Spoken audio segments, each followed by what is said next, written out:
is a nightmare. Man, that's the way it seems. Life is a nightmare. Welcome to Today in Horrible History, your daily moment of historical misfortune. For February 23rd, 2022, we head back to February 23rd, 1820. On that date, members of what came to be known as the Cato Street Conspiracy were captured by a police sting trying to murder the British Prime Minister and his cabinet in order to incite a British Revolution that would have altered the course of world history.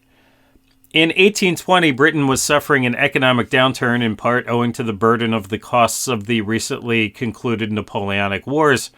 The previous year in Manchester, a riot by reformers and a military-style horse charge by authorities putting it down killed 18 people and injured as many as 700 in what became known as the Peterloo Massacre.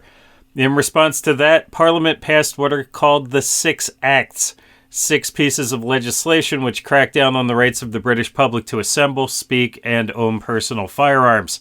This highly unpopular legislation had a similar effect on the British public in 1819 and after that the Stamp Act had on Britain's American colonies in and after 1765.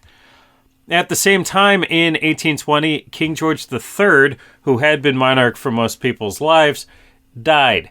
His successor, George IV, was markedly less popular and known for extravagant personal spending habits at a time when most people couldn't make ends meet. Reformists, including radical reformists, were rapidly gaining popularity. One was Thomas Spence, who had died in prison in 1814 following long prison sentences for sedition. Spence preached common ownership of land, equality of the sexes, rights for children, and a whole host of things the British government wasn't too keen on. His enthusiasts met, illegally thanks to the Six Acts, in groups called the Spencean Philanthropists. One such group in London met in a building located on Cato Street. The group planned an overthrow of the British government and were infiltrated by a police spy. I'll note most of the police action here was from a group called the Bow Street Runners, one of the world's first organized police forces, later to be folded into the mainstream Metropolitan London Police. This also became the name of a somewhat obscure American psychedelic rock band in the 1960s. The Cato Street set were led by Arthur Thistlewood and, rather progressively, William Davidson, a Jamaican by birth. On this date, the police set up a sting operation against the group by feeding them false information through a plant that British Prime Minister Lord Liverpool, no, that's not the man's birth name, it's his title. Man's name was Robert Banks Jenkinson, the Earl of Liverpool, but it's the UK, so people have these rap-type names, like I'm Lord Liverpool, yo. In any event, Lord Liverpool and his 12-member cabinet were supposedly going to have a dinner nearby, and this would be an excellent opportunity to kill them all. The conspirators planned to do so, and their headquarters was raided by police before the fictional dinner happened.